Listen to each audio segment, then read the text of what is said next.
and what can we do about that? There's also a larger issue. When I was chairman of this full committee, the Judiciary Committee, for years, and the ranking member for even longer, I spent a lot of time dealing with the criminal justice system, and am responsible for or blame for much of the criminal law that has been written since 1978 in the United States Congress. And one of the things that we know is that white-collar crime can be equally as devastating as other types of crime. And we also know, though, that it is very much more difficult for prosecutors to bring white-collar crime cases, that the fact of the matter is we are very, very concerned, and first and foremost concerned about violent crime in America. But when we get beyond violent crime, we sometimes tend to lose the differentiation that is needed between the impact of white-collar crime and theft, simple theft. Someone in our society, all you have to do in any society, look at their criminal code, and it will tell you what they value. It will tell you how highly they value it. In America, we value life more than anything else. So obviously, if someone wrongfully takes another person's life, maliciously and premeditatedly takes someone else's life, we have the death penalty in most places for that. Evidence the fact we hold that as the highest value, human life. If a woman is raped, we hold that as a very high value in most states, but we say there will be a severe penalty for that. If someone were to sneak into your house and steal $5,000, it is less of a penalty than if someone accosts you in the street at gunpoint and takes $5,000, because they have put you in fear. And we value our right to be free of fear. And so we have a higher penalty for robbery than we do for burglary. Now, I know this is self-evident when I say it, but I think sometimes we forget it. But the strange thing is, when it comes to those who rob us with a pen, rob us with a pencil, rob us with their financial shenanigans, they tend to go to jail less, or they steal from us, to be more precise, than someone who would steal the same amount of money from us in a circumstance where they broke into our house. The person who breaks into our house and steals $50,000 from us, or if they could steal our future by stealing our pension, would go to jail for a long, long time. Yet, white-collar crime in most states and in the federal government generally does not carry the same penalty. A very slight digression. There are those who are concerned in the corporate community with the notion of we shouldn't have all these, we should have tort reform, because taxpayers or stockholders should not be held accountable for the misdeeds of their companies in a way that causes hundreds of millions of dollars in damages. Well, I would suggest that we can have it one of two ways. You can have the tort system the way it is, or a criminal system where we lock those guys up who make those mistakes. Then there's no fiduciary burden placed upon anyone any stockholder, but the man and woman goes to jail. Kind of good idea, you folks with bow ties on out there. It's a good idea for you all to think about. All those of you, and like me, in suits that cost more than $100 that are sitting out front. And so the second point I want to make here is that this is about values. And so our criminal code, which I have not been the custodian of, but am one who has been an overseer of for some time, 30 years in the United States Senate, I think has to be adjusted, or we should consider whether it need be adjusted, to reflect what we value. To reflect what we value. And that's what this hearing's about. Let me make it clear. Our first panel here are people who, in varying degrees, have had their future stolen from them. Not merely their money, their future stolen from them. And one of the witnesses is a person who does not sure what has been denied him. But let me make it clear. There is no proof of any criminal activity or intent on the part of either the companies whose pensions have gone up in smoke for their employees, either Medichem, which a company one gentleman, Mr. Deputy, worked for, or Enron, where two other witnesses. The reason for the first panel is it goes back to this value piece. It's for us to understand what the damages are to people who have lost their pension if there later is proof that there was a criminal intent related to their loss of damage. It's a different standard if there's negligence. It's a different standard. And that's a different issue. That's the civil system. And so I want to make it clear, by having the three people we have here today, the purpose is not to make a case that either Enron or Medichem or any other corporation has in fact violated criminal law. They may have, I don't know. But that is not the premise upon which you have been invited here. You've been invited here to tell us, just as we would and have invited victims of rape, victims of burglary, victims of robbery, victims of senior fraud, to explain to us what the consequences of losing your future, if you will, has meant to you. Now, one other point. We're going to have a series of experts to follow this panel, and I'm looking, quite frankly, to them to tell me if this discrepancy or the difference between the penalties that flow from white-collar crime generically and other crime generically should remain to the extent they exist. And if they exist and they shouldn't remain, why do they exist in the first place? Is it because we have to look at this? We have to look at, is the reason why there are not more prosecutions for white-collar crime is because it's much more difficult. And by the way, it is much more difficult. Do we have enough prosecutors? Do we have enough trained prosecutors to be able to handle these very complicated cases? If it turns out that we should, in fact, be pursuing more white-collar criminals, and we're not, we agree that we should, then we got to figure out why we're not. And if one of the reasons we're not is we don't have the sufficient resources, we don't have enough prosecutors, we don't have enough judges, whatever it happens to be, then we should remedy that. That's my job. That's the job of the people up here. And lastly, I would point out that there has been, in my view, some progress made by the Sentencing Commission, which I am often reminded that the reason it exists is I wrote the law setting it up, and so those who dislike it very much usually remind me of that. But I think they've done a good thing here. I'm not sure, quite frankly, I'm going to ask the second panel, if they've gone far enough. In the past, the way we've dealt with the calculation of a loss and the penalty would flow from the calculation. You steal $1, the penalty is less than you just steal $1 million. The way we've calculated the loss in the past has been different than is now being proposed. In the past, the way in which we have operated is that loss not only measures the harm wrought, but also is an acceptable proxy for the defendant's state of mind. Stealing more is worse than stealing less, not only because it inflicts greater harm, but also because the defendant who steals more is often thought to have a more reprehensible state of mind than the defendant who steals little. Now, the new guidelines incorporate a much better definition of loss that takes into account the amount of harm caused by the conduct. Actual loss now means, quote, the reasonably foreseeable pecuniary harm that resulted from the offense. This definition, in my view, strikes the right balance between the objective but-for standard and the subjective inquiry into the defendant's intentions.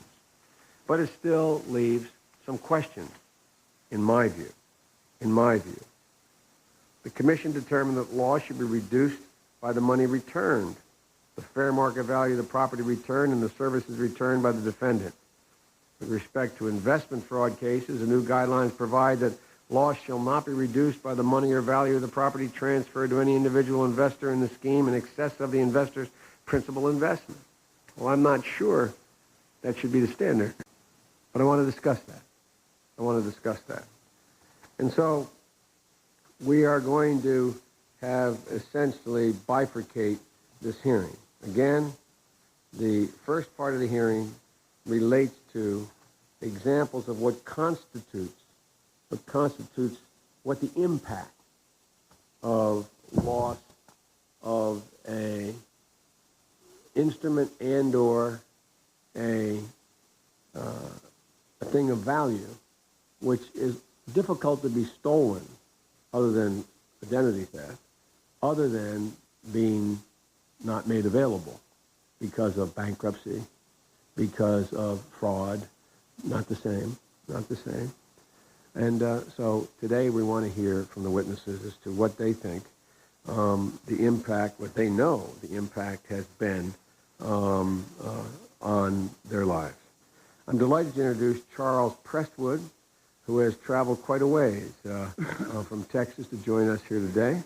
Mr. Prestwood spent 33 and a half years at, is it BAML, B-A-M-M-E-L, BAML? BAML, Texas gas storage facility, which later became part of Enron, working his way up from maintenance to operations. Generally, he would work 12-hour shifts, commuting 75-mile round trips from his home in Conroe, Texas.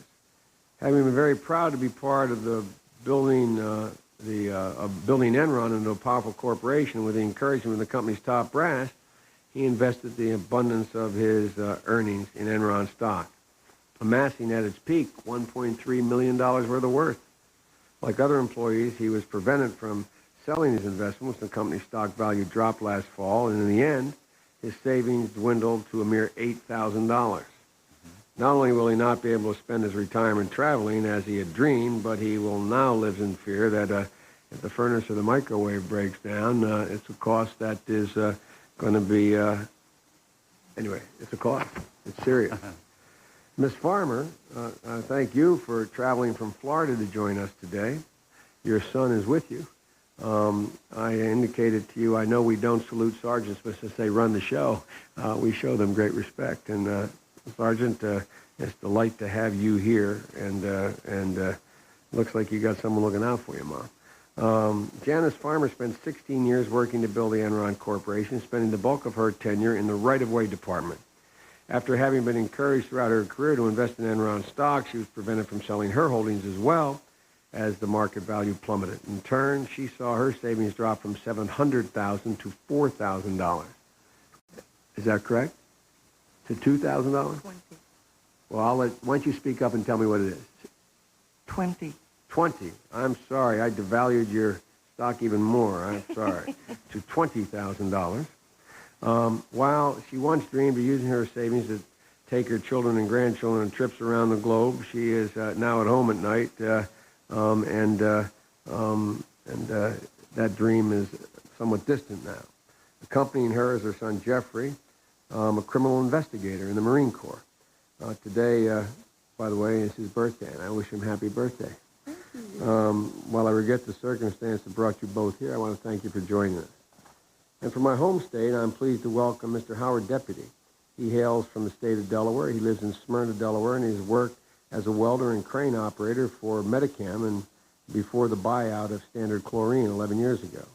When Medicam announced bankruptcy only weeks ago, he lost a portion of his pension, as did more than 100 union and non-union employees. His loss totaled more than $300,000. I understand that employees and management are currently negotiating, and hopefully a settlement of these claims will come forward, but Mr. Deputy joins us today to share his story. I welcome all of you and thank you for your willingness to share your story with us. And with that, I would also, by the way, accompanying Mr. Deputy is Howard Deputy. Mr. Howard Deputy is Jeff James of Middletown, Delaware, and he also worked for Medicam for 14 years. Again, for the record, There is no evidence, there is no proof, there has been no case made, there has been no decision made by any criminal court that either of the corporations mentioned here have engaged in criminal activity or violated the criminal law. So let me begin now with you, Mr. Prestwood, and I welcome your testimony. Thank you, Mr. Chairman, for having the opportunity to appear in your committee. Like you stated a while ago, about the things that's really happened in our lives, we've had a 180-degree turnaround in our lives. I hate to ask you to do this. As modern as this place is supposed to be, we're the most antiquated institution in the world. Can you pull that microphone? You got to bring it right up to your mouth. I apologize in order for people, because people in the back are straining to hear what you have to say. If you could just speak, just lean in at this like I do, if you would. That better? That's it. You got it. All right. Thank you, sir. All those Texans back there understand you. Those folks from Massachusetts may need a translator. But I, please proceed. Thank you, sir. But like you stated a while ago, about how this is, what kind of effect is this having on us? It's a tremendous effect. In other words, it's 180 degrees. It's a complete turnaround. Because when I retired from Enron back in October the 1st of 2000, I had plans on doing some traveling, my fiance and I. We had plans of, doing a lot of things. See some of this good old, beautiful USA, But since everything happened the way it did at Enron, I do good to stay home, And it's awful expensive even to stay home. That's like where used to, I didn't have to worry if the refrigerator, water well pump, or something like that went out. I didn't have to worry about it because I had some money to back it up, and I could replace it. Now, I just, it's my prayer every day that everything will hang in there, until I can get better financially, but sell a little piece of property that I own or something and kind of tie it over my house note. And first one thing and another. But, and when you think about the mental end of it, that is where it really hurts you. When you go to bed at night knowing what you did have, you go to bed now knowing what you don't have. In other words, it makes you real thankful for the things that you do have. But in other words, we just went back in time. There's no other way around it. We just went back in time because our lifestyle is completely changed, and the stock that we had is worthless now. And the word loyalty, right now I do have two definitions to that word. The one that I lived by for 33 and a half years, it kind of left me hanging out on a limb when I found out that the real true definition of it wasn't exactly what I was thinking. But that's just like the many things. There's one little article here I'd like to read in this little testimony here. And simply stunning. That's how Chief Executive Officer Jeff Skilling described Enron's strong financial and operating performance in 2000. Every major business, pipelines, wholesale service, retail, and broadband, turned in strong performances for the year that were reflected in record volumes, contract value, and profitability. Revenues increased 2.5 times, reaching $101 billion. For the first time, Enron's pre-tax net income exceeded $1 billion, a 32% increase over last year, and shareholders received an 89% gain on the stock price. Other significant highlights were included, for which we won't go into that, but it will be down there in the Enron business. Met with Jeff to discuss last year's results and his outlook on the year of 2001. It said, the Enron business asked the question, Enron had a great 2000. How did we do it? Jeff Skillings answered, every one of our businesses performed beyond our expectations. Well, the way I look at that, if there was any truth in that, Enron would still be going strong, you know. There was something wrong somewhere along the line because, in other words, the inflated price or the process or the type or the manner of bookkeeping or whatever might have been the problem. But, you know, every time you talk to someone and you hear someone else talk, like on a committee and all, this must just be one big one dream, you know, because nobody done anything wrong. If somebody didn't do anything wrong, why is not Enron right now worth $100 a share? And it would probably go for what, 10 cents, 15 cents a share. And that is my plea, you know, as hard as we worked. In other words, it was one of the greatest achievements in my life when I retired, knowing that I helped build the 7th largest corporation in the United States. I was very proud of my company, you know, and really I'm still proud of Enron. 99.5% of the people that work for Enron are good people. They're hard-working, tax-paying, vote-toting people that, you know, just regular common folks. And it's a shame that the little minority at the top of our list or whatever it might be has destroyed such a great corporation, you know. And to me, that is a shame. And I thought we had some protection on different agencies, even at the federal level. I thought that we had some protection against things like that. But I find out that I was wrong on it, because the problems that occurred with the bookkeeping or whatever the problem might have been with Enron should have been taken care of in 1997, not no 2001. Because if it would have been taken care of in 1997, I firmly believe that Enron would still be going strong today. And that, but you know, there is so many ways that people can look at it, but really and truly for us, and I feel like I'm speaking for all of the retirees, all of the ex-employees and the employees that work for Enron now that lost everything they had and lost their 401ks and their ESOPs, and also the ones that got laid off and didn't get the right servants pay and first one thing another like that. In other words, this is not the American way. If to put it real blunt and plain, this is not the American way for things like that to happen and for people to let things like this happen. So I would like just to take a look at what the down the road looks for me. Down the road looks real grim, real slim, you know. But I hope and pray that things get better.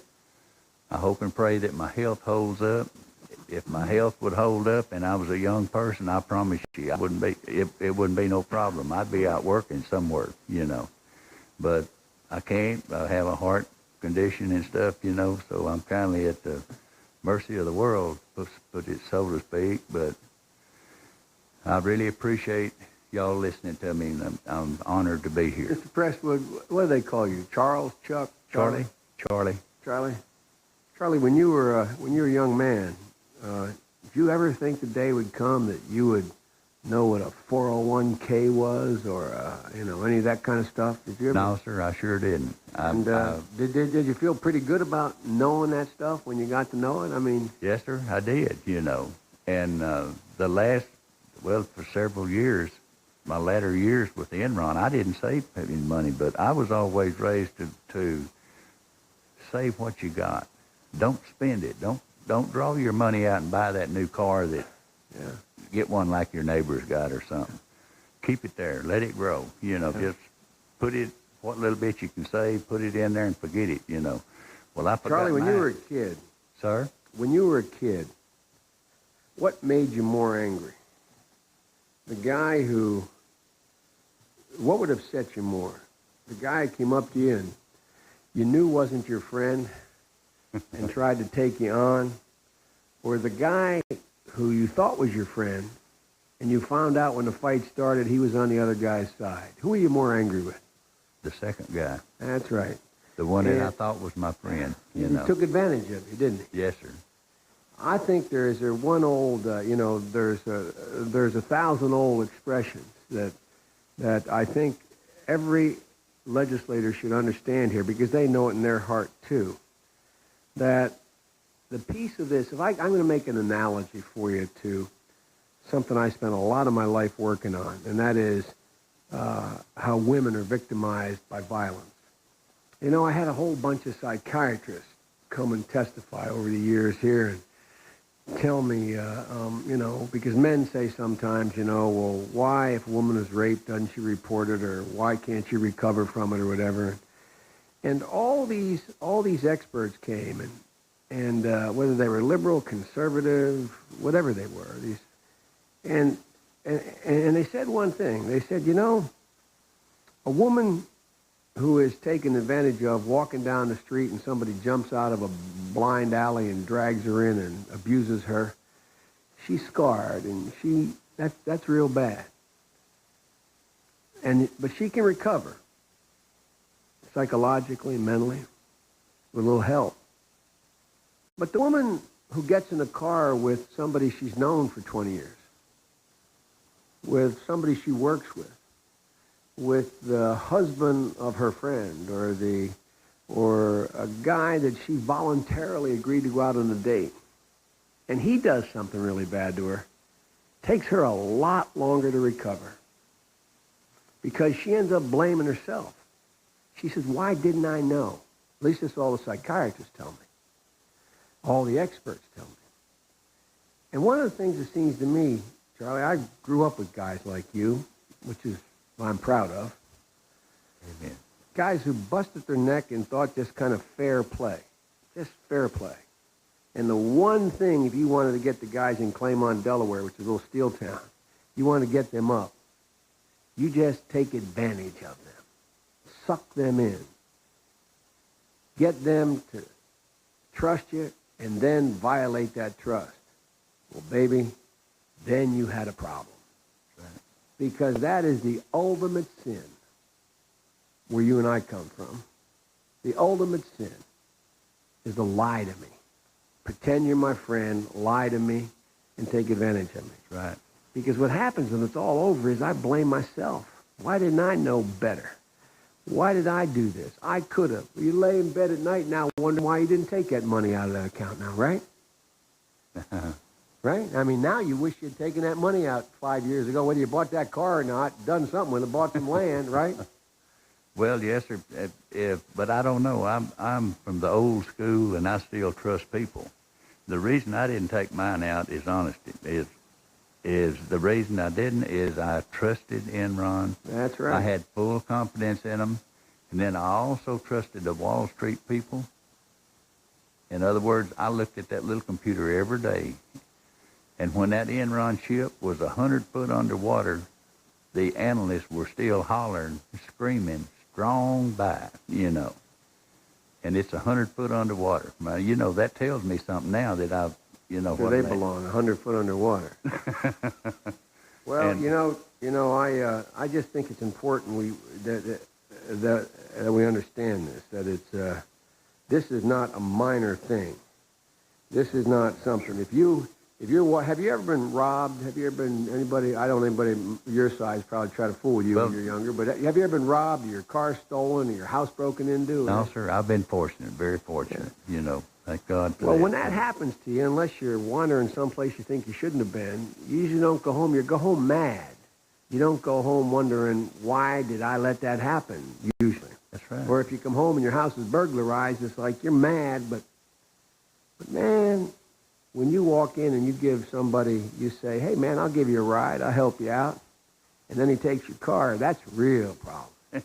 Right? Yes, sir. Well, okay. I'll come back to you if I can, Charlie. Miss Farmer, I'd like to hear what you have to say, if I could.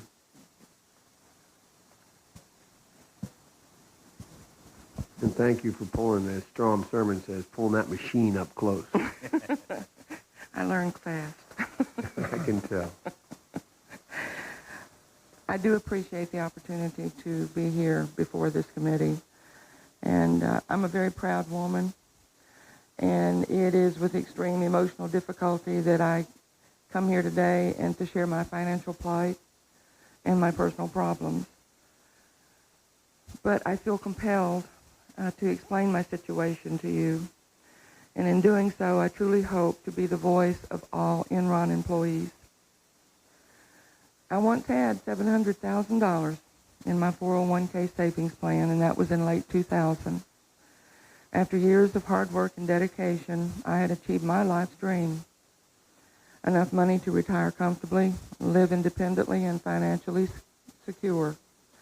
And it was part of my dream to leave my children and grandchildren a respectable inheritance to enrich their lives. For all of those years, I faithfully put money into my savings plan, and I fiercely protected it, never touching my savings no matter what hardship came along. In 1994, Enron had discontinued their formal retirement program, and they made each employee responsible for their own retirement planning. And I still tenaciously hung to my dream and worked toward it. And then in 2001, at the most critical time, Enron denied employees access to our own money. The shrewdly scheduled lockdown of the 401k denied other employees and myself access to our money for weeks, and this was just prior to the collapse of the seventh largest corporation in the United States. While company executives managed to sell stock worth millions, we employees, we were brutally forced to watch helplessly while the 401k lost $1.3 billion in value. As I understand it, the plan administrators had the opportunity to either lift or even postpone this lockdown, and they chose not to. I feel it's very clear that employees were not only victimized by Enron executives, we were sacrificed for their own personal gain. And what had taken me a lifetime to build was destroyed in only a matter of days. When the lockdown finally lifted and I was allowed access to sell my stock, I received a check for $20,418, and that's all that was left. And I'm now 61 years old. I won't have the opportunity to recoup my losses. I suffer from degenerative arthritis of the spine, along with 3 ruptured discs. I am diabetic, and that has caused neuropathy of the lower extremities. And I also have plantar fasciitis, which is like having constant muscle cramps on the soles of both feet. And it's really painful, and it's disabling. And I try to get by now on Social Security survivor's benefits, which is only about $500 a month. And that's after health insurance and medical prescription costs. But out of that $500, I also have to pay my car, house insurance, and my property taxes. And whatever will I do if I ever get sick or if anything breaks down? I don't know. I'm afraid of my electric bill now. At night, I sit home in the dark. And I use no heat during the winter time, and I don't allow myself to use air conditioning. The lowest I've been able to get my bill down to is $51. And in a lot of other ways that I saved now, I stopped the newspaper delivery, and I was really glad when I got a $33 refund on that, because that's now a week's worth of groceries. I stopped my yard service, and I try to do it myself on good days. I cut my telephone and other household services to the very minimum. And I don't shop at Publix anymore or nice department stores. I shop at discount food stores and thrift shops. And I don't mean to give the impression that I'm too good for this or above any of it, but this is not what retirement was supposed to be like. And it's certainly not what Enron had touted to its employees all those years. We were lied to about the financial condition of our company and the future of our company. They told us everything was great, never better. But those lies, they were all part of the sham. and Enron had become a house of cards. And the people that knew it, they protected only themselves. They took more than my money and my dream. They destroyed my pride in my whole career. I am totally ashamed that I worked for Enron. And the emotional toll on myself and my family, it defies description. And the strength and the support from my children and my close friends has been invaluable. I don't know, the executives, even this long after their criminal behavior, they go scot-free. They're living their normal lives of luxury. They in no way have negatively been affected by their illegal actions. And the amount of money they took from me surely was 1% or less of what they already had. And they took my money anyway. And to me, what a blatant and enormous testimony to corporate greed. And when does it stop? And if this is the way corporate America repays dedication and loyalty, how many millions do they need to feel secure?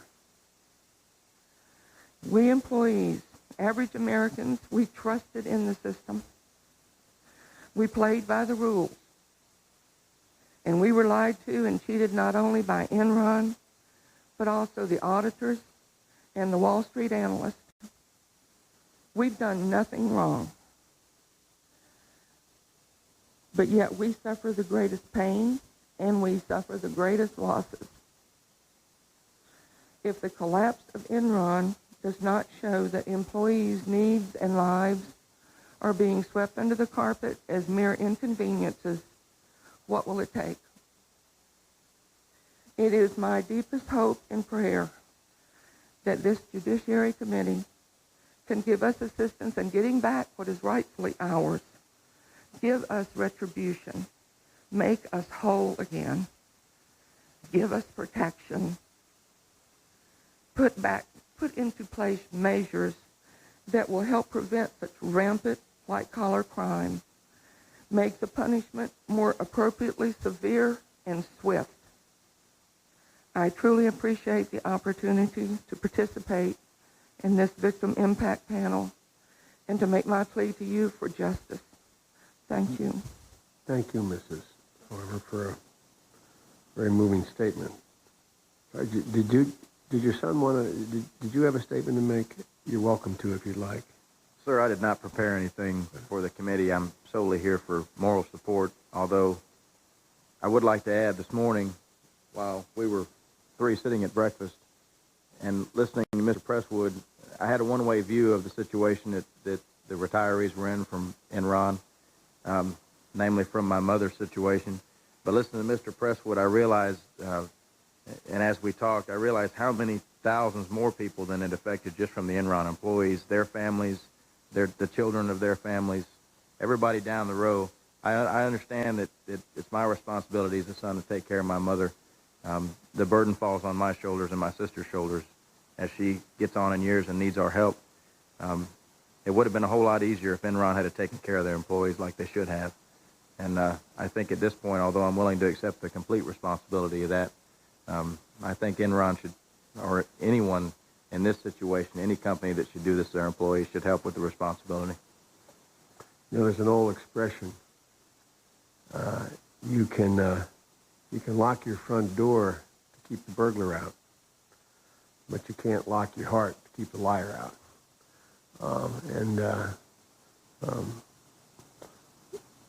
Ms. Farmer, Yes, sir. your son and your daughter are, quote, prepared to take care of you. Why is that?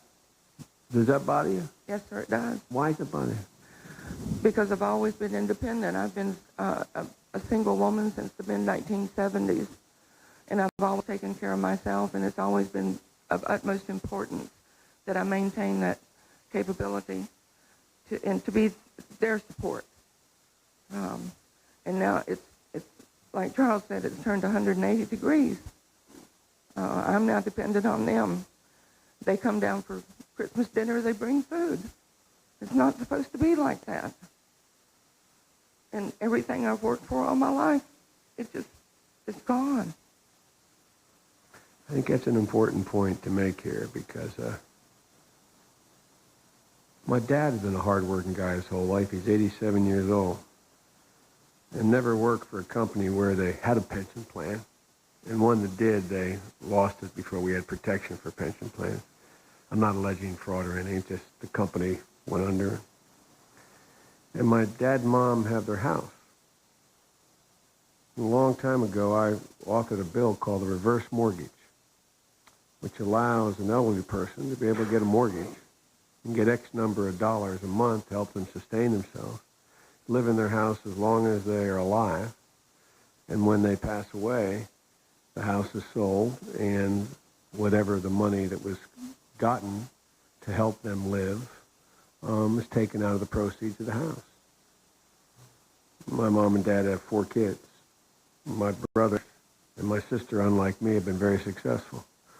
And so my mom and dad are in a position where they have sort of reinsurance in their children.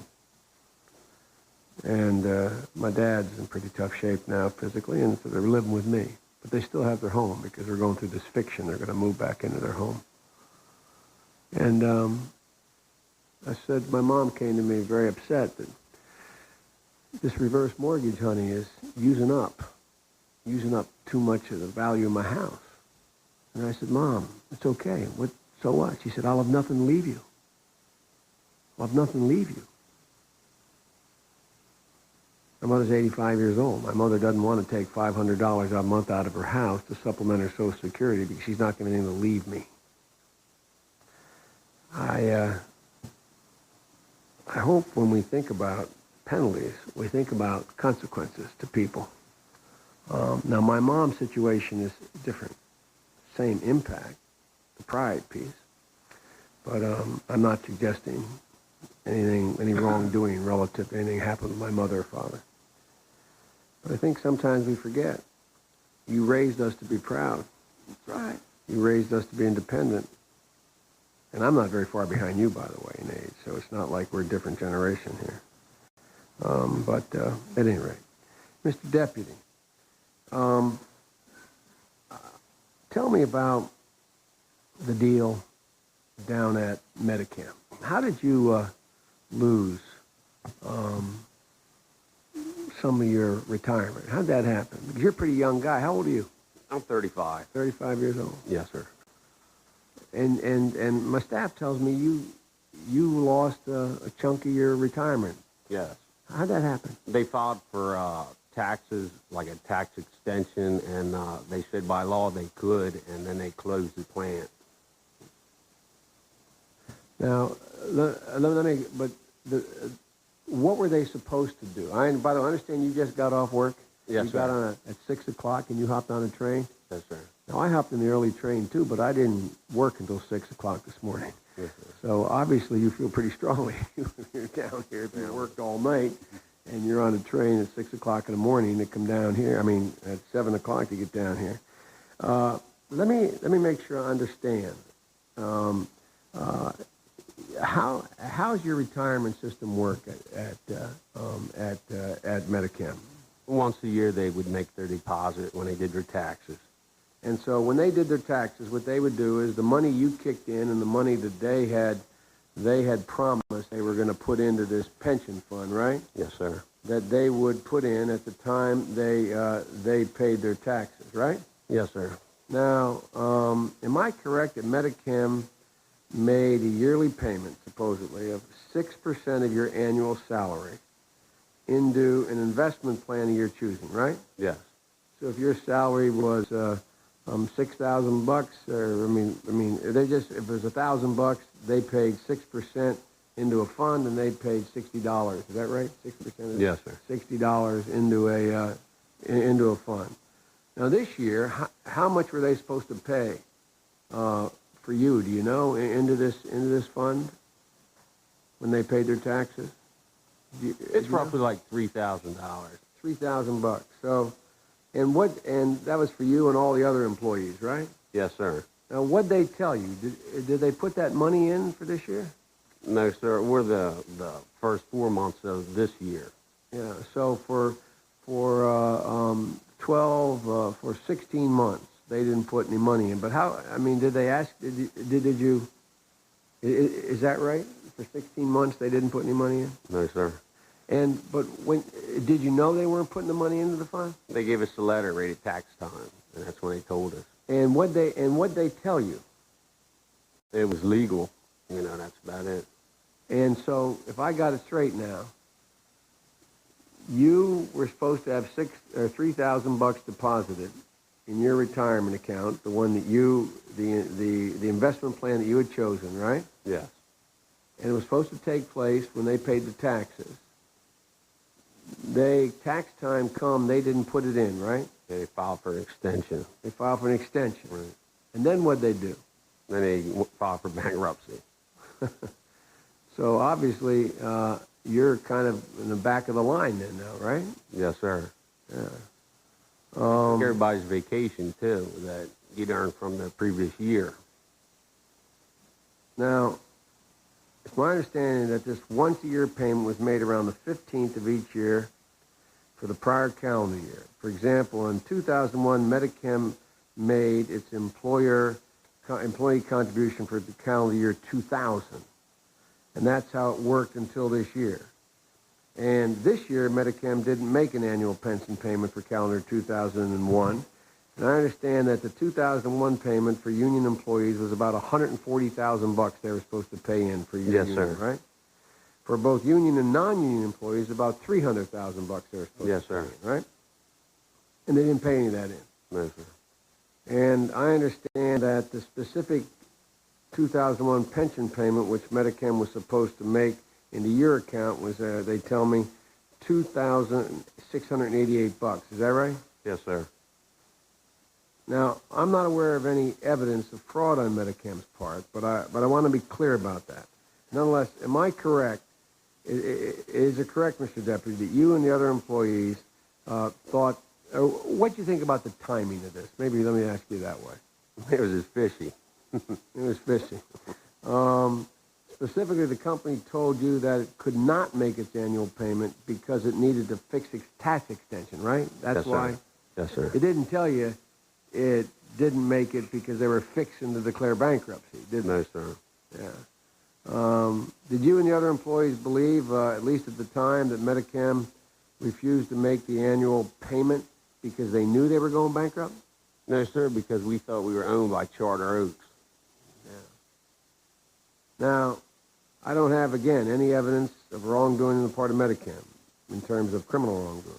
But I want to ask you a question about penalties for other companies who defraud pensions. I want to ask all of you this. Pensions are regulated by the federal statute known as ERISA, the Employee Retirement Income Security Act. If a criminal violation occurs under ERISA, however, the most the pension crook can get is 1 year in jail. That's the most they can get, is 1 year in jail, regardless of how much money is lost by the company's employees. And incredibly, it's possible this white-collar crime crook could even get probation if your life savings are gone forever. Now, that's under ERISA. Were you aware of that you could only get 1 year in jail? No. No, sir. And that the defendant could be actually get probation if they were convicted? Do you agree that, or let me ask you this, what do you think is fair? I mean, let's assume it was proven in a court of criminal law that you were defrauded. What kind of penalty do you think the people responsible for defrauding you should get? Yes, Mr. Charlie, what do you think? Mr. Chairman, would you let me answer that in my Sure point would. of view? Lifetime with no parole. Right. They wouldn't be too many people frauding people then, you know. You set 2 or 3 examples and the rest of them would take note of it. My way of thinking. What do you think, Ms. Farmer? For real, I mean, how do you think it should be dealt with? I know, I know your instinct, your heart would say, hang him from the nearest tree kind of thing, but I guess, but if 1 year is not enough. How do you think? Let me give you an example. Interstate car theft. If you steal a car in federal law and in interstate, you take it across the state line, you get 10 years in jail. Auto theft is a serious crime and it should be dealt with severely.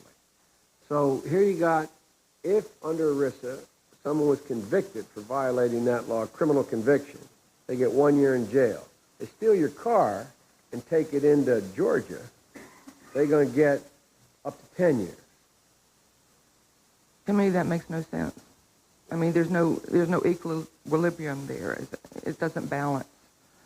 And I tell you one thing, if they get more than 1 year in the penitentiary, that would be fine. But I just want what is mine. I want it back. And they don't deserve to have it. I think it should be the same penalty as like with a gun, stiff penalty. There's not a lot of distinction there if someone comes in and sticks a gun in your face and takes $3,000 of your money. Yeah, you can't do anything about it. In the same way when they sneak it out, you can't do anything about it. Yeah. Well, that's one of the things we got to look at here. I'm not trying to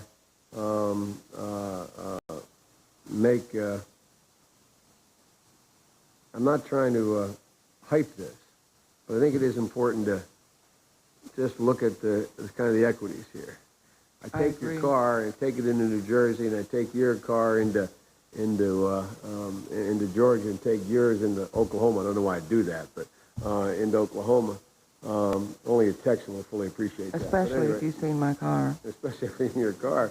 And no matter what your car is like, by the way, your car can be a 20-year-old jalopy or a brand-new Mercedes, and there's no difference in terms of they cross that state line. It's 10 years. I want to thank you for taking the time to be here. I know it's not easy, but it's important. It's important we put a human face on what we're talking about here. We're not just talking about dollars.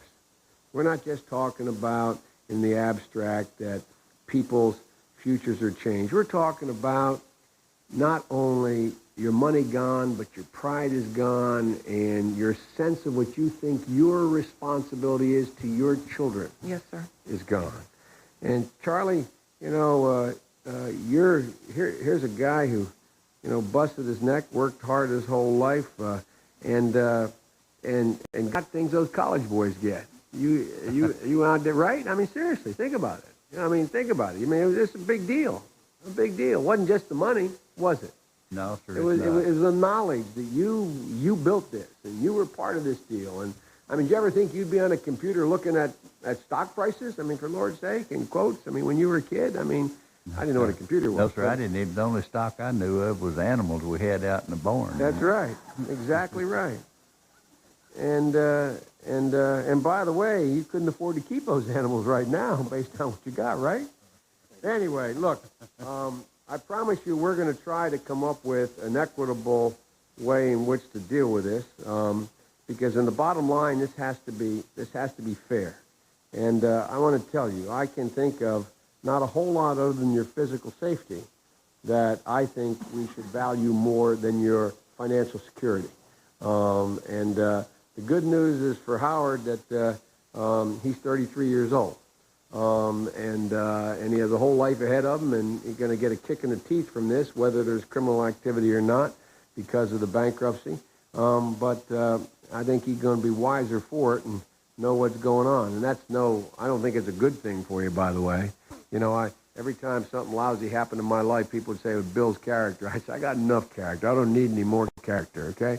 And I'm not suggesting you need any either. But in the case of our two witnesses, although they are not that old, for physical reasons and others, their options are limited in the last part here. And Charlie, and Janice, I don't know, to be blunt with you. I'm not sure there's anything we're going to be able to do to get you back your money. And that's another question.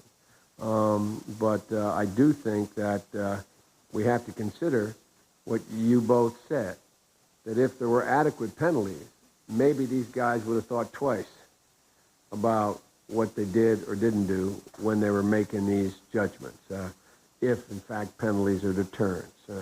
And I think in this case they may very well be. So I thank you all. I invite you, if you have any closing comment any one of you would like to make, I'm happy to have it.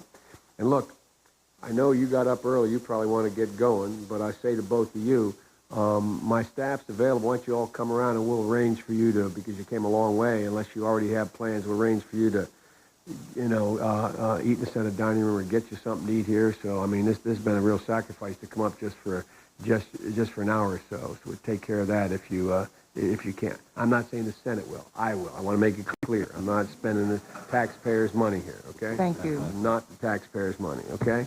And so we'll just make arrangements if you all need any while you're up, because I know it was an inconvenience. And Howard, I'll see you at home, but if you need anything while you're here too. So I'd invite you, if you have, you're welcome to come into this room. My staff will be over there if you need any assistance or would like any or like us to arrange to make sure you get some lunch here. If that's okay. Okay. Thank you. That's a generous offer. All right. Well, thank you very much for being here. Yes, Charlie? Mr. Chairman, I'm looking at that little chart up there, and you take that car that would cost about $30,000, and that criminal offenses over here could reach up to maybe $2.2 billion. There's a difference there. Something is wrong with the law or something, looks to me like, Well, I think you're right, Charlie. We're going to try to fix that. I agree. Thank you, man. Thank you, sir. It's an honor to be here. Thank you. An honor to have you here. While our first panel is clearing out, I want to, and again, thank them for being here. Our second panel, let me get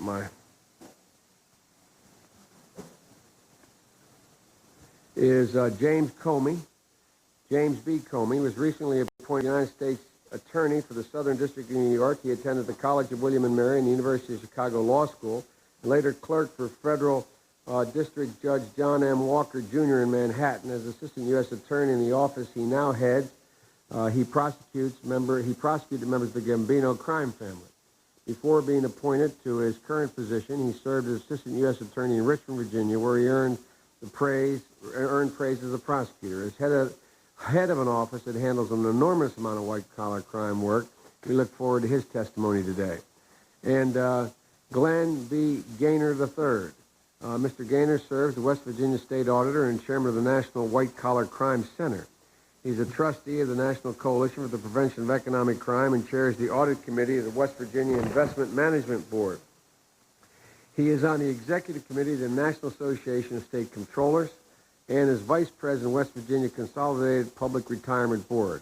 Mr. Gaynor, welcome to Washington. Ms. Skolnick, pronounced Skolnick. And Mr. Bradley W. Skolnick is a Securities Commissioner for the state of Indiana and Chairman of the Enforcement Division of the North American Securities Administrators Association, an organization over which he presided from September of '99 to September 2000. Mr. Skolnick earned his bachelor's degree at Michigan State University in East Lansing and his law degree at the Indiana University School of Law in Bloomington. He began his legal career as a law clerk in the office of a prosecuting attorney in Michigan and went on to clerk for the Indiana Court of Appeals. And we look forward to his testimony as well. And Frank O. Bowman III. Frank O. Bowman is an associate professor of law at Indiana University School of Law in Indianapolis, where he teaches evidence, criminal law, and criminal procedure. Following his graduation from the Harvard Law School in 1979, Professor Bowman entered the U.S. Department of Justice as part of the Honor Graduate Program. He spent 3 years as a trial attorney in the Criminal Division in Washington. From 83 to 86, he was Deputy District Attorney in Denver, Colorado, and he also spent 3 years in private practice in Colorado. In 1989, Professor Bowman joined the U.S. Attorney's Office in the Southern District of Florida, where he's Deputy Chief of the Southern Criminal Division, specializing in complex white-collar crimes. In 95 and 96, he served as Special Counsel of the United States Sentencing Commission in Washington, D.C., and in 98 to 2001, he served as Academic Advisor of the Criminal Law Committee of the United States Judicial Conference. Welcome, Professor. And is it Rosenwig? Well, I'm sorry, Rosenzweig, obviously. Paul, you can call me Bidden if you'd like. Paul Rosenzweig is a Senior Legal Research Fellow of the Heritage Institute Institute Center for Legal and Judicial Studies. He attended Haverford College in Pennsylvania, a great school, and the University of Chicago Law School, after which he clerked the 11th Circuit Court of Appeals. He worked for 7 years as part of the Justice Department's Environmental Crimes Section, and then for a time as the Chief Investigative Counsel for the House Committee on Transportation and Infrastructure. Most recently, he was Senior Litigation Counsel and Associate Independent Counsel under Kenneth Starr. We look forward to his presentations today as well. I thank you all for being here, and if you would begin and try to keep your statements relatively short. Your entire statement will be placed in the record, but if we begin in the order that I introduced you. Mr. Comey. Thank you, Mr. Chairman. Thank you for inviting me here today. I welcome the opportunity to appear before this subcommittee on behalf of the Department of Justice to discuss these important issues and the penalties for white-collar crime. As you have said, Mr. Chairman, the swift and certain punishment of financial crimes is essential to protecting this country's economy. The prosperity of our great country and all the good that flows from it are made possible by the federal, state, and local laws that bring a degree of order and predictability to commerce and that protect citizens from the predation of criminals who use a pen or a computer and not just a knife or a gun. But as you also know, the real and immediate prospect of significant periods of incarceration is necessary to give force to those laws. Nothing erodes the deterrent power of our laws and breeds contempt, frankly, for obeying the law more quickly than if certain criminals appear to receive punishment not according to the gravity of their offense, but according to their social or economic status. The Department of Justice is committed to the vigorous enforcement of laws against all forms of financial crime, and our position on this issue is straightforward and we hope inarguable. White-collar criminals have broken serious laws. They have done grave harm to real people like the real folks who were seated at this table before we sat down, and they should be subject to the same type of retribution that we accord all serious crimes, a significant chunk of jail time. We have made significant progress in recent years, especially in improving the federal sentencing guidelines. We are very pleased that the Sentencing Commission amended the guidelines for white-collar offenses to raise the penalties on those who are responsible for the significant financial loss, although the penalties were decreased to some extent for the smaller-time crooks. Both the Department and the Commission will be closely examining the effects of those recent amendments on cases that are just now being prosecuted and coming through our offices, and we will pay particular attention to what happens at the lower-end cases, which make up a large proportion of the cases prosecuted by U.S. attorneys. We remain concerned with amendment proposals that have been made to the Commission in past years that could undermine the progress that has been made so far. We're pleased that the Commission has seen fit to reject efforts to reduce punishment for the most serious offenders. White-collar offenders are generally better educated in the experience of U.S. attorneys and more sophisticated than most criminals. They commit their crimes not in a fit of passion or out of addiction or craving, but with cold and careful calculation. They are, in my experience, the most rational of offenders and are more likely to weigh the risks against the anticipated rewards of committing a crime. They can be deterred, but the penalties must be certain and significant. They have to fear going to jail. You ask a criminal defense attorney who represents a white-collar subject or white-collar defendant, they'll tell you the thing they are most afraid of is going to jail. People like that with a lot to lose are exquisitely sensitive to the pain of deterrence because they don't want to go to jail. The certainty of these significant penalties in white-collar cases also fosters trust in our criminal justice system, which is the bedrock of the system. If drug defendants and violent offenders are routinely sent away for long stretches while white-collar offenders routinely get probation or home confinement or a halfway house, people are going to start to think that felons with wealth or privilege or education or the right color collar are not held to the same standards as regular criminals, to put that in quotes, and that people are above the law. We believe that white-collar sentences to jail can and will lead to restitution to the victims of their crime. There's nothing inconsistent about a jail term with restitution. And lastly, I just want to add a word about downward departures. Because Congress intended the sentencing guidelines to cover nearly every factual circumstance in a criminal case, judges are only rarely supposed to depart from the sentence range that the Commission has set out. We, U.S. attorneys, are very concerned about the increasing number of non-substantial assistance departures in white-collar cases in particular. It sometimes appears that federal judges don't want to put white-collar defendants in jail and that they work to eliminate or reduce that jail time because of the defendant's civic work or charitable work or his great employment record or his big family or his health problems, or a whole host of factors that the guidelines say are discouraged, but the judges find are present to a degree outside the heartland, and therefore justifies sending this guy home or to community confinement. These departures are present or can be found by a good defense lawyer in almost every case.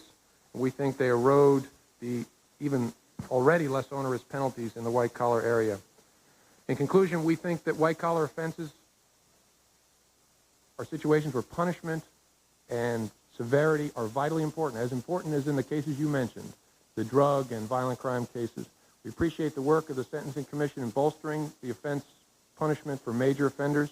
We hope that the Commission will continue to stand strong against proposed changes that would undermine that progress, and we look forward to working with the Commission and this subcommittee to ensure that federal sentencing is designed to reduce crime in the most efficient possible way. That concludes my prepared remarks. Mr. Chairman, I ask that the full text of my remarks be incorporated into the record. Without objection, they will be. Mr. Gaines, Chairman. Chairman Biden, I come to you wearing two hats today. First, as the state auditor of the state of West Virginia and its Commissioner of Securities, but also as the chairman of the board of directors of the National White Collar Crime Center. I'm going to depart from my prepared remarks, since they will be included in the record, and just speak briefly They will be. to a few issues. As a regulator of the securities industry and as serving on the National White Collar Crime Center, I see firsthand many of the issues and problems that we're facing dealing with this issue. Too few resources. The National White Collar Crime Center, as you probably are aware, is funded by the Congress through the Department of Justice and Bureau of Justice Assistance. Though our funding is greater than it has ever been in the past, it is still too few dollars to meet the great needs that we're trying to achieve. We have over 1,000 member agencies representing attorney generals, securities commissioners, state police, state and local law enforcement, as well as prosecutors across this country. We try to provide them support not only in financial crimes training, prosecutors training, computer crimes training, but we also try to provide them research and analytical support. Our research section has found through our last nationwide study that most Americans view economic crime, or what we would consider white-collar crime, to be every bit as important and deserve equal time and prosecution as traditional street crime. Though we know from our past history that is not the case. We can look back to the 90s when we had the savings and loan scandal, where the average sentence for the folks involved in that, with in excess of $100,000, they received 36.4 months in jail. You've already used the example of the car theft. At that time, car theft received 38 months in jail. Traditional burglary received 55 months in jail, and drug offenders received over 64 months in jail. As we can see, the sentencing is not equal. Another area that we have identified, and I will say as a securities regulator, I find somewhat disheartening. The complexity of economic crime and the investigation required to do that takes an expertise that is difficult to find. When you do find that expertise, having the funds and the ability to maintain that staff is difficult. But even farther disturbing is when you do put a case together, and you are successful in putting a case together, taking it to the federal prosecutors, many times it falls on deaf ears. Not criticizing the system, I understand the system. I understand the burden and the crimes that they're trying to deal with. Many times, white-collar crime is looked at as a low priority from the standpoint of sentencing. Why would a prosecutor want to put in thousands of hours into a case only to get a conviction of perhaps parole or maybe a few months in jail? I can understand their situation, but as a regulator, I find it difficult to deal with on a day-to-day basis. I have to answer, as do you, to my constituencies in the state of West Virginia, and that is an area that if we have federal leadership in strengthening the law, I believe that it will go a long way in helping to prevent economic crime in this country. We must take a strong stand. Not only do economic crime criminals in this country need to understand that they're going to be prosecuted, but there will be severe penalties for that violation of the law. Many of them right now in the environment that we exist in, they're willing to take the gamble that if they are caught, they will not be convicted, or if they are convicted, they will probably receive probationary or a very light prison sentence. This is truly an issue that we must deal with and has been already talked about by the previous panel. Thank you. Thank you. Commissioner Skolnick. Thank you very much, Mr. Chairman. I'm Brad Skolnick, Indiana Securities Commissioner and Chairman of the Enforcement Section of the North American Securities Administrators Association. I commend you for holding this hearing today, and thank you for the opportunity to appear. Our country has undergone an historic transformation. In the just past generation, we have become a nation of shareholders. Today, half of all households are invested in the stock market, and state securities regulators realize we have an increased responsibility to make sure that Wall Street is a safe street for Main Street investors. Given all the news of late, which sometimes makes the business pages read like the police blotter, Congress, regulators, and the industry must act to restore confidence in the integrity of our markets, and we feel we can help do that by holding those who defraud investors accountable for their crimes. The strongest deterrent to white-collar crime, I believe, as we've heard today, is criminal prosecution and prison time. But there are significant hurdles we face. Prosecutors, juries, and the media understand street crime like robbery, assault, and murder. Somehow securities fraud and other white-collar crimes seem sanitized, bloodless, and technical. Many people, including some in law enforcement, view securities fraud as an essentially victimless crime that involves as much gullibility on the part of the victim as it does culpability on the part of the perpetrator. But we know white-collar crimes aren't victimless crimes. Just like street crime, securities fraud ruins lives, destroys families, steals hopes, and kills dreams. Oftentimes, when faced with a problem, the temptation is to propose new legislation. In my opinion, to protect investors, we need to make better use of the laws already on the books. This means bringing more criminal actions against white-collar crooks. One problem is that securities cases are complex, costly, and time-consuming. And these are serious deterrents to law enforcement agencies with limited personnel and budgets. The prosecution of complex white-collar criminal cases take time and money, lots of money. It's critical that prosecutors and law enforcement officials be provided with the resources necessary to investigate and prosecute these cases. The truth is, some prosecutors shy away from them because the subject is complicated and difficult to understand. A prosecutor's willingness to undertake a complicated and technical securities case also depends on other cases competing for attention. Murders, other forms of violent crime, and drug-related cases are sometimes easier to argue to a jury and don't require the amount of staffing or special expertise often required for a criminal prosecution of a complex securities case. But from my perspective as a state securities regulator, white-collar criminals who commit securities fraud deserve prison time, just like thieves, muggers, and murderers. There are some ways where my colleagues can help. State securities regulators can and do provide resources to prosecutors to assist with the investigation and prosecution of these cases. We can develop cases fully and hand them over to prosecutors, both federal and state, reducing the burden on them substantially. Moreover, when criminal convictions are obtained in white-collar cases, the sentences imposed are often insufficiently severe, considering the amount of harm inflicted. Think about it. Someone steals your car, they go to prison. Some con artist steals the money your parents needed for retirement, they get fined. That's just not right. I also think it is important for us to stop using euphemisms when we talk about white-collar crime. White-collar criminals are cold, calculating, and vicious. All too many are serial violators, career criminals.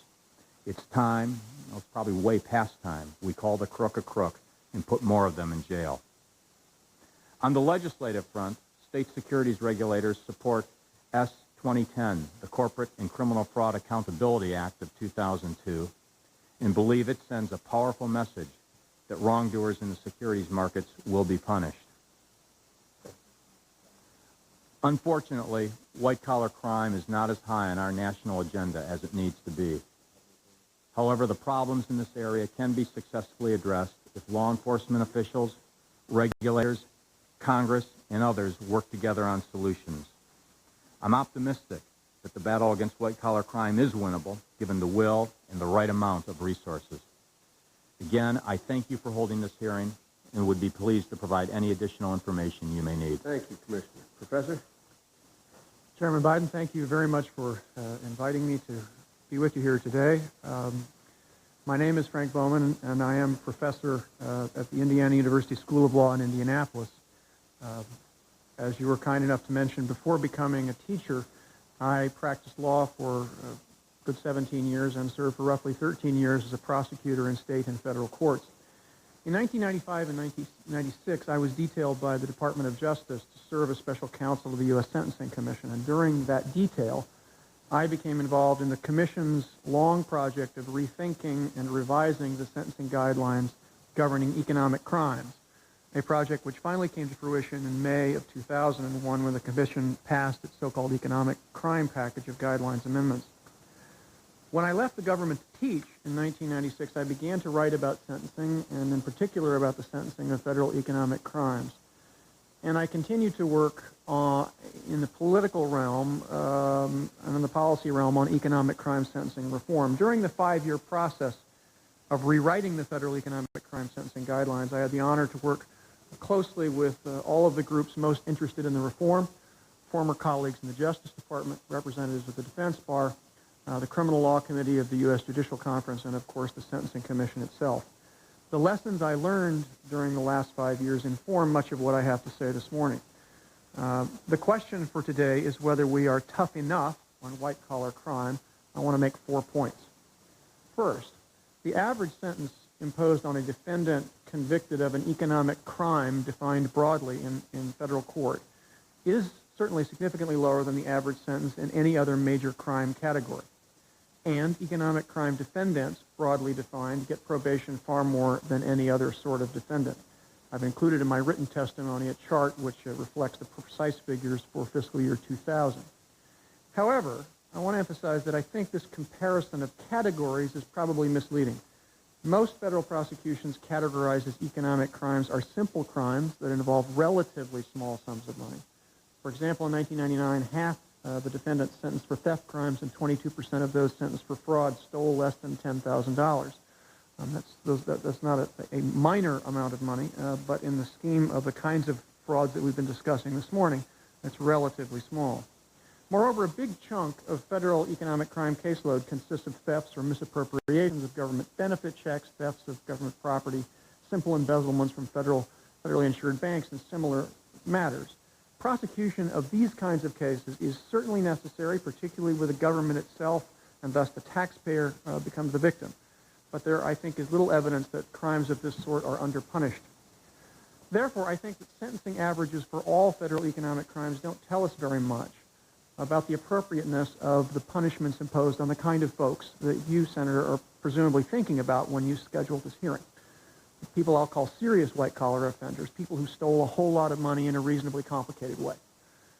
Now, the second point I want to make is an historical one, and that is across the board, for both routine small fry types of fees and for serious white-collar offenders, federal economic crime penalties are now markedly higher than they used to be. Prior to the enactment of the federal sentencing guidelines in 1987, probationary sentences were the norm in federal economic crime cases, often in serious white-collar cases involving significant financial losses. The original Sentencing Commission consciously sought to change this.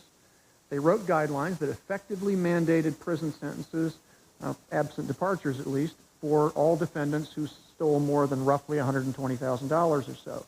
And in addition, by tying increases in sentence length to increased amounts of loss, and by adding in, sentencing enhancements for factors like abuse of trust, the guidelines began routinely generating multi-year prison sentences for white-collar defendants who before the guidelines would have escaped with probation or a term of mere months.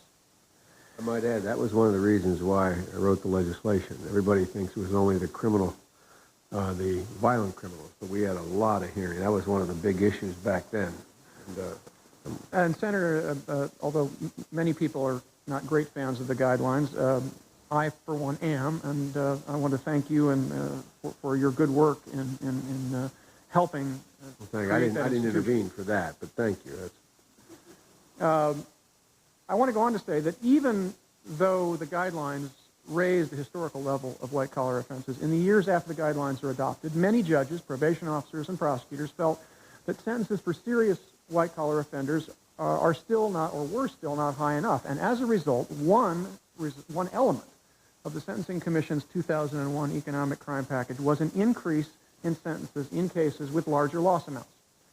So the effect of the guidelines on white-collar criminals has been to put more of them in prison for longer. And the effect of the new 2001 economic crime amendments to the guidelines will be, I think, to increase white-collar sentences still more, at least for high-loss cases. And therefore, another way of framing the question being asked here this morning might be, we've gotten tougher on white-collar crime, yes, but have we gone far enough? Now, first, there's no objective or empirical way of deciding how much punishment is enough. For example, in my own view, comparisons to other dissimilar types of crime may not be very helpful. People often remark on the substantial difference between economic crime sentences and drug sentences. But one has to ask whether the lesson to be drawn from this comparison is that economic crime sentences are too low, or maybe that drug sentences are too high. Or maybe that the differential is just right because they're not comparable types of crime. I think about the best we can do is to make some necessarily imprecise judgments about whether prevailing punishment levels are likely to act as effective deterrents to crime, while at the same time being neither undeservedly lenient or undeservedly harsh. In my written testimony, I provided some examples of the sentences that both the old and new guidelines would produce for some hypothetical white-collar criminals who steal sums in the range of, say, $750,000 to $1 million or $2 million. Now, depending on the particular circumstances in such cases, other than loss amount, such defendants now would be sentenced to prison anywhere from 2.5 to roughly 17 years. Lower loss figures would produce slightly lower sentences, higher losses would produce higher ones. As just an interesting aside, perhaps, I did a quick calculation assuming that facts were to arise, giving rise to criminal liability for people involved in the Enron scandal, which produced losses presumably much in excess of $100 million. And if such persons were to be brought to trial and convicted, they would now receive sentences in excess of 20 years. My third point, therefore, is this. Sentences at this level may be a bit too low in some cases and a bit too high in others, but I find it fairly hard to assert categorically, at least, that sentences in this general range are obviously unreasonable. Indeed, I suspect that in most cases, most people would probably conclude that the sentences now prescribed by the economic crime guidelines closely approximate rough justice. At a minimum, I think that current economic crime sentences are not so obviously low that Congress should command the Sentencing Commission to enact a blanket increase applicable to all economic crimes, or maybe even to all economic crimes above a certain loss amount. And I'd like to suggest further that Congress should be especially cautious about pressing for any across-the-board white-collar sentencing increases less than a year after the Commission, in conjunction with all of the interested parties, including the Justice Department, passed its economic crime amendments. Now, the sentence increases in that package have really basically not even come into effect yet, and it will be some years before we can determine what's really happening there. That said, there may be specific types of economic crime or specific aggravating factors that the Commission has not properly accounted for and which deserve additional sentencing enhancements. In my written testimony, I note several such factors mentioned in Senator Leahy's bill, S. 2010, and I'm particularly interested in the proposed enhancement, which I think may be particularly appropriate given the testimony we've heard today, for causing victim insolvency. But fourth and finally, I think that the last point I'd like to leave you with is that toughness on crime, and economic crime in particular, should not be measured solely by the length of the sentences we impose on the white-collar defendants whom we catch and convict, but by the resources we devote to ensuring that all those who commit serious white-collar crime are caught and are punished. For reasons that have to some extent been laid out here today, and which I explore more in my written statement, in the United States, the federal government is the primary, and in some jurisdictions, virtually the sole investigative and prosecutive authority for complex economic crime. I would submit that the most valuable thing that this subcommittee and this Congress could do to fight white-collar crime in America would be to appropriate and dedicate additional funds for the Justice Department and the regulatory and investigative agencies who fight white-collar crime. Thank you for a very thoughtful statement. Appreciate it. Mr. Rosen. Thank you, Mr. Chairman. As you said, my name is Paul Rosenzweig, and I work at the Heritage Foundation. I'm also an adjunct professor at George Mason University, where I teach white-collar and corporate crime. So this is a subject near and dear to my heart. I also find myself quite comfortable as the last on this panel because that position will allow me to be brief. I find myself in agreement with much of what has been said already. I concur wholeheartedly that some of the problem is the lack of devotion of resources appropriately to the prosecution of white-collar crime. I agree as well that part of the problem is the intricacy and difficulty of proving those crimes, and that is perhaps something inherent in the nature of white-collar crime that no act of Congress or the Sentencing Commission and no devotion of greater resources can or ever will solve. When and if there is ever a trial of a fraud of the size alleged potentially against Enron, that trial will occupy a court and a dozen prosecutors for nigh on 6 months and still may be impenetrable to either the judge or the poor jury, obliged to sift its way through the intricacies of the finances there. I also agree with Professor Bowman that for the most part, the sentencing guidelines have moved substantially in the direction of making more equivalent white-collar and street-type crimes. The 2 points that I would add that are perhaps different than those that have already been brought forth are these. First, to some degree, I think we need to absolve the courts of responsibility for such disparities as remain. Much of the cause of that lies not with them, but either here in Congress or in the guidelines themselves.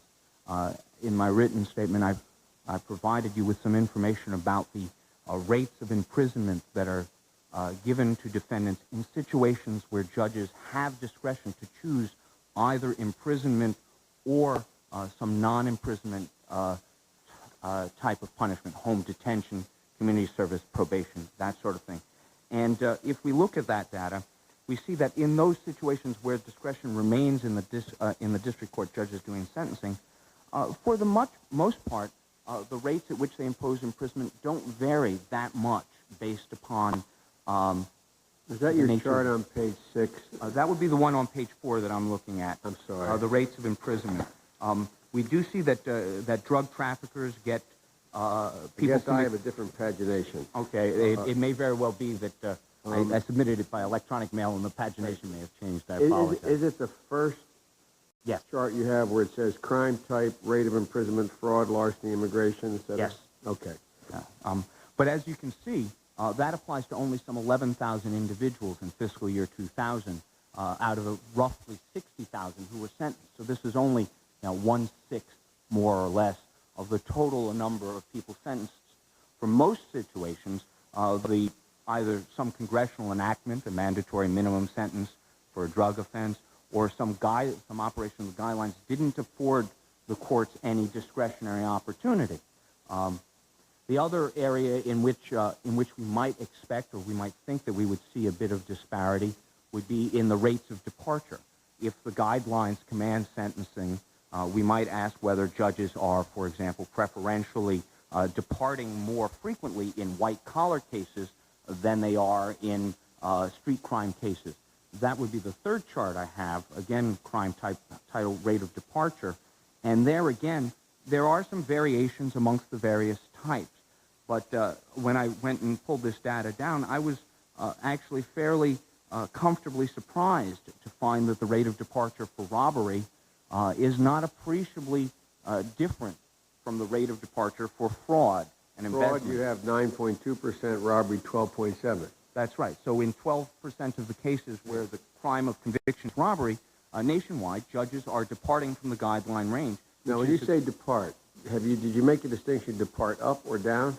These are downward departures. All downward there are departures. so few upward departures. Gotcha. I just want to make sure I had the facts. That's all.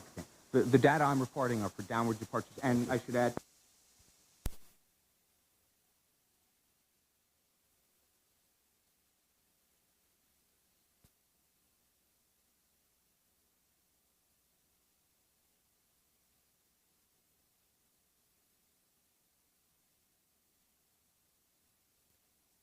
another one.